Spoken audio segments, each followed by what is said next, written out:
Okay, dear ones. So breathe yourself in from the outer reaches into the center of your body, and let your breath take you into your heart. Take another breath in with me. And as you exhale, feel your breath settling around your heart center, just softly. And with each breath, that becomes a softer settling of the golden light of your own divinity. So that every time you breathe, breathing in, breathing out, you breathe in that piece of the divine you. That piece that comes from so far outside of you to settle in that beautiful core of your heart where the spark of divinity lives. And allow yourself to feel that as the perfect you. The you that is love. The you that is the divine presence. The you that is the I am. The you that is limitless compassion.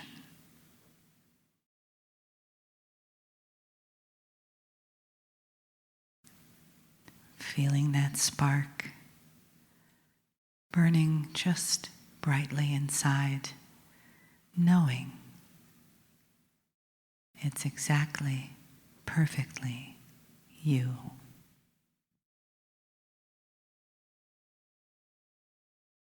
Greetings, dear ones. I am Kryon of Magnetic Service.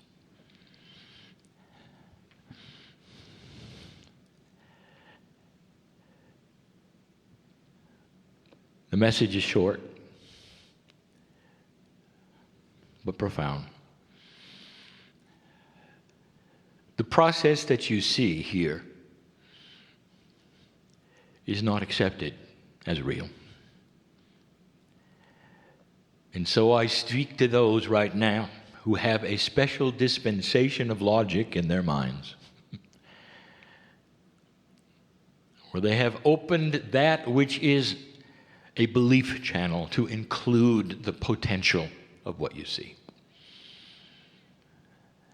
And if we could draw a picture of it for you, it is simple. For eons of time, you're used to one kind of thing, and this is not one of them. You build bubbles of belief that we have talked about before that are so strong and so structured that not only is this not acceptable, it's often frightening. And that is a paradigm that is being shattered. What you see here this day in this chair was commonplace for the ancients. There were some circles of elders who each of them in their own way had shamanic energy, who would pass a stick which they called in many places the talking stick, or the freedom stick sometimes. Common to so many of the tribes that have never even met each other, where as they passed the stick to the next elder, he would take a breath and go into trance and channel. He would tell of the tribe, of the things to come, of the potentials of the day sometimes. In the process, he would even weep. Not a very good sign of strength. but acceptable in the circle. A connection with the earth that only an elder and a shamanic energy was allowed to have. This was their priests, the ones who could speak to God. In later years, they paid the price for that because even the tribes knew they could do this, and they became outcasts, often living alone at the outskirts of the village. And I want to tell you, dear human being who sits in front of me, that's why you're a hermit. And you know who I'm talking to. Because that was your safe zone. You didn't have to do readings, you didn't have to do healings unless you were called upon. You didn't have to answer the hard questions. If you could be alone and remove yourself from the rest of society, even back then it was safe. Many did not have partners. Even that was too much, for the partner would be attacked. You were different, you were odd, you were strange, and you were also the healer and the wise man. Does this ring a bell to any of you? Can you search your Akash and feel this? Because an old soul who sits in a chair in 2015 has a high potential that you've been there and done that. Sometimes it actually affects the lifetime you have in negative ways. Do you know anybody who you are absolutely sure has shamanic energy and profound wisdom, and they deny it? And they don't want anything to do with a meeting like this. They will never go to hear a channeler. And I will tell you the reason is because they've been through it, and there's a part of their psyche which is afraid of it because of what happened the last time they did it. Good people, compassionate people, they just don't want anything to do with spiritual things. These things start to make sense, and they're common. Channeling is correct and proper when done with compassion, with integrity, and understanding. What you see here in this chair is a very old style of channeling, and it's going to go away. The idea of coming to a place where you meet and listen to any human being in a chair give you information someday will be laughed at. It belongs with the buggy whips because you will have it internally. And you're not going to have it like you see it. You're going to have an intuition developed system-wide that is natural, that comes from your DNA, that allows the innate of your body to know everything. Who you are, where you came from. It opens your Akash. When you're born, you will remember you're here again. My partner has shown evidence of this on the screen of children reading without lessons. Hand-eye coordination because you're remembering what your old system used to do, walking early. The children have already begun the process of what the animals on the field have always had, which you call instinct. We've told you before that you can have a beast on the field born running with the herd in hours and even knows what the enemy smells like, and a newborn human baby is helpless. There is a block that has always been there because your DNA is not operating at full capacity, and now is the opportunity for change. What is coming in space, what is coming naturally, what is coming that the Mayans saw with their new calendar, what the ancients saw.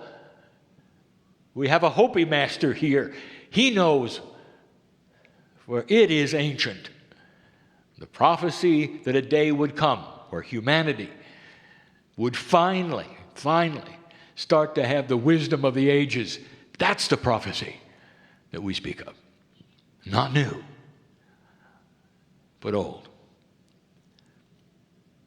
So it's the new old age, isn't it? A return to common sense, spirituality that is independent of prophets, men, women. And they would be the first to agree if they could be on this stage. And if we said, what do you think? They would say, it's about time. That you understood that everything they did was to show you what was possible. Everything. And the channeling that you hear now, the idea of sitting in front of a master, is not the way of it. You'll be your own master, and you will be comfortable with it. There have been those who would laughed at this and said it'll be chaos. Chaos. Everyone will have their own religion. What an old, biased paradigm this is of the way humans work. You know what's going to happen? If more and more humans have a DNA which is receptive to who you really are, the first thing that must happen and will happen over time, and not gracefully, I might add, peace on earth is not the goal. Peace on earth is not the goal. It's the beginning. You have to have that to move forward, and you will. Truly. The cycles of humanity will be redefined. We said it before, there'll be a time when you look backwards and call it the barbarian age, when human beings looked at one another and killed each other for resources. How quaint. This is the potential that we see and we look for, and it's slow. And what makes you special, dear ones, is that you're here for the transition. In other words, the hard work. Are you up for it? Information is going to be presented today that is beyond your expectations of the paradigm that you've come from. You may not be ready to hear what is presented or to accept what you see. I'm going to make a request, old soul, of everyone in the room. A request that I make over and over. It's been recorded and written for 20 years or more. What harm does it do to you to open your heart and that part of your mind which has the intellectual trap on it, and drop them for a few hours? Drop them so that what goes in can be accepted without bias, without you trying to analyze it, without that part of you deciding whether it's right or wrong.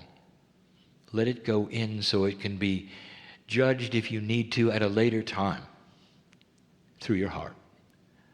If you don't like it, you can put your parameters right back, put the trap back, put the bubble back, and walk out of the room just like you came. That's your free choice.